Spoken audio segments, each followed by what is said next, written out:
Je pense qu'à Montmagny, dans la région de Montmagny, on a vraiment tout le monde. Je pense que c'est positif quand même, là. Les gens sont intéressés à travailler ensemble. Il nous manque du leadership pour... Mais il doit venir de qui, le leadership? Ben, on est un office de touristes, là, tu sais. Ça ne peut pas venir tout le temps des mêmes personnes, là. Ça va prendre, je sais pas, moi, ça va prendre un leader en touriste qui n'est pas trop en conflit d'intérêts, qui a envie, juste un peu, qui a envie vraiment de développer la région. Quelqu'un qui prend ça à cœur puis qui est capable de rêver. Puis dans le moment, on n'a pas ça. On n'a pas de leader à ce niveau-là.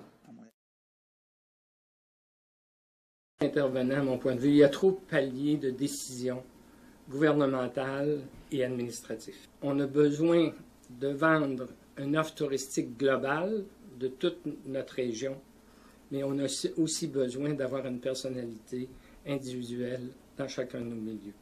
Mais la promotion globale d'une offre touristique plus intéressante qui va attirer des volumes de touristes plus importants, je pense que c'est important aussi qu'on le fasse collectivement et qu'on utilise les moyens que certains centres comme Montmagny ont, par exemple, au lieu de créer des centres inutiles puis de saupoudrer des argents à 4-5 places.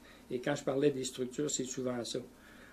Juste l'administration, l'organisation de l'administration puis l'opération de chacune de ces échelles-là, on englobe presque le montant total, il ne reste plus rien pour remplir le service après. Ça fait qu'on dépense pour rien. Sauf créer des emplois qui, à mon sens, sont des emplois artificiels. On ne peut pas voir de ça actuellement, M. Patelli. Ni d'économie, puis ni de résultats.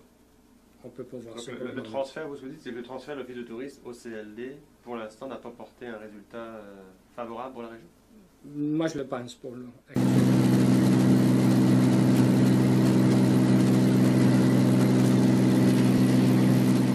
Je dirais qu'il y a des choses très bien. Il y a des choses, des fois, que moi, je recentrerais plus. Je trouve puis ça, c'est pas une maladie juste de la région, mais je pense que c'est une maladie du Québec au complet. On saupoudre beaucoup et on concentre peu.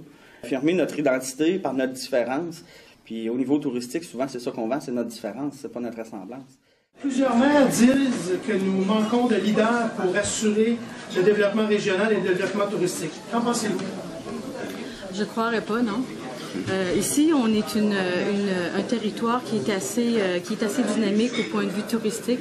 Il y a plusieurs intervenants qui œuvrent dans le développement touristique. Je parle du tourisme pour le moment, mais il y a beaucoup de gens qui sont compétents, qui ont attiré une expertise ici et qui ont développé des attraits qu'on peut, en tant que gouvernement fédéral, aller exporter à l'extérieur maintenant. Ce que je veux faire avec ce potentiel-là, c'est de partager ces compétences-là. Des fois, il y a des structures qui sont en place dans une certaine partie du comté qui ne le sont pas nécessairement dans d'autres parties et que les besoins se ressemblent. Alors, ce qu'il faut faire, c'est partager ces compétences-là et amener les gens qui ont une expertise sur le même territoire à la partager. C'est comme ça qu'on va devenir efficace et cohérent dans nos actions.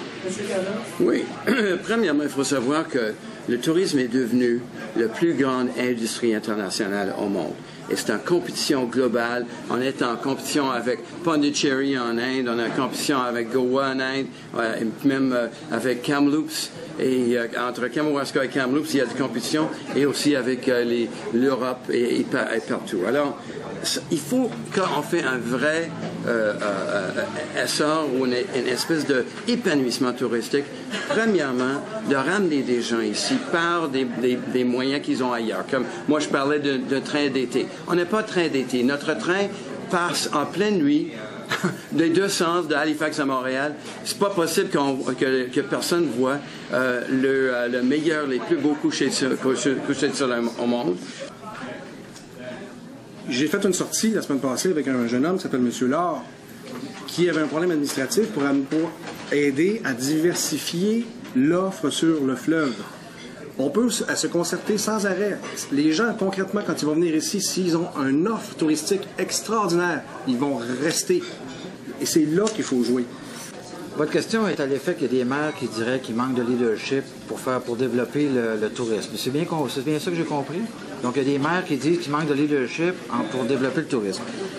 moi, je vous dirais que le rôle du député fédéral est d'assumer un leadership, je dirais, d'ensemble, dans lequel on peut favoriser justement ce développement touristique-là.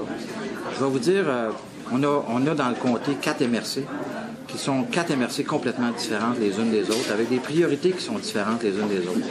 Au niveau touristique, il y en a du tourisme dans les 4 MRC. Je vous dirais, de façon générale, il y a 2 MRC, celle de Montmagny et Rivière-du qui sont plus grosses, et Kamouraska-Lillet qui sont plus petites. Et on devrait, sincèrement, par secteur d'activité, être capable de travailler ensemble collectivement. Et ça, c'est un leadership que moi, je peux assumer pour faire en sorte de développer notre région touristiquement.